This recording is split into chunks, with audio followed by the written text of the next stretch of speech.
limbaj diferit în funcție de zonă. Și aia din sud au cel mai stolcit limbaj. Și în italiană la să mergem să zice andiamo. Da. Și aia din sud să zic dumăia. Și eu m-am obișnuit cu dumăia. Și asta a fost gata. Asta a fost tot.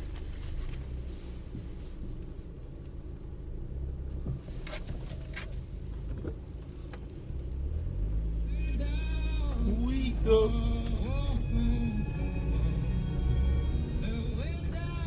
Să avea nevoie de pâine. Da, o să avem.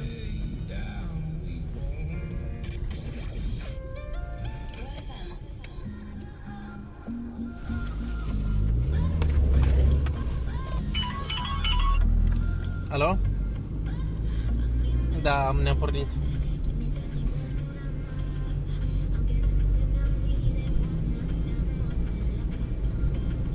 Ok, Clementina, rivedi, sono che non quindi, va.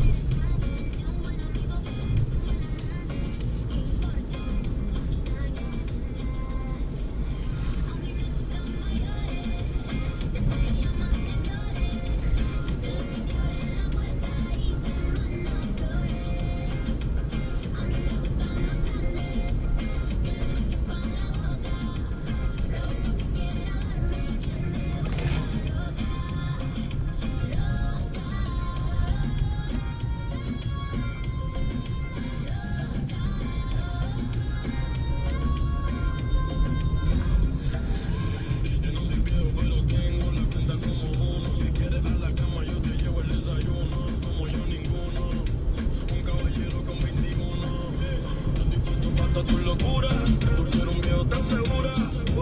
Yo te prometo 1.000.000 de aventuras. Si en la cama te duro lo que es la hora. Yo estoy activo 24/7. Conmigo no se faltan los juguetes. Yo todavía nuevo del paquete. Pero si te gusta uno pues con otro verde.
Becky G cu Bad Bunny, mai orez la Pro FM 17:35.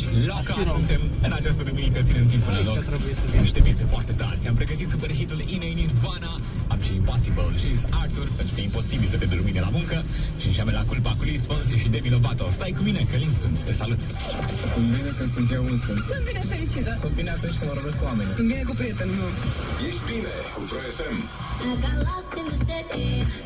Ain't no one there but me. Missing you on my body. Baby, I know we could be more than amigos. Neapărat ar trebui să fie după trecerea de piatră. 911, I'm on fire. Don't leave me lonely. 911, I'm on fire.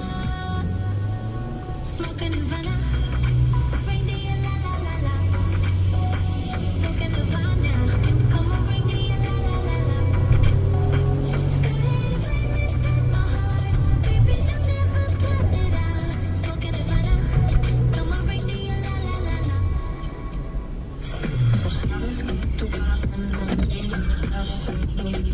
Noi am fost aici.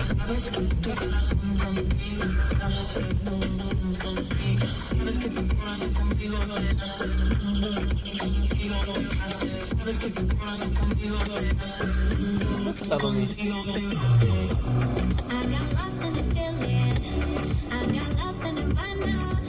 Grab my hand if you feel it. Baby, I know that we're big.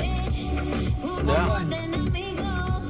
Au bani de ieșit, dar nu le-au ceapă. Pentru weekend îți pun deoparte. I'm on fire. Zici? Don't leave me lonely. Am zis. Asta n-aș fi.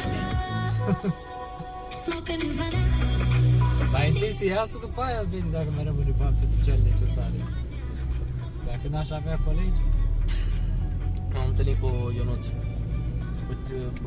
Cu băiatul. Tipul de la celălalt Tau magazin și mi-a spus că am primit salariul vineri și sâmbătă la spart.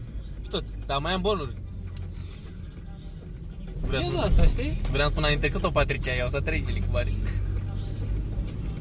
Cam fi sistemul ăsta funcționează.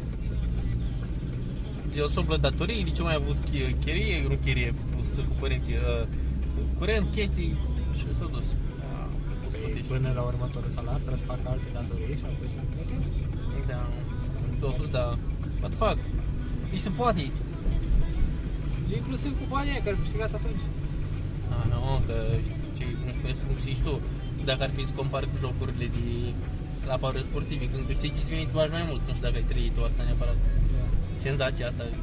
Deci băi, am reușit odată, o trebuie și de acum, what the fuck?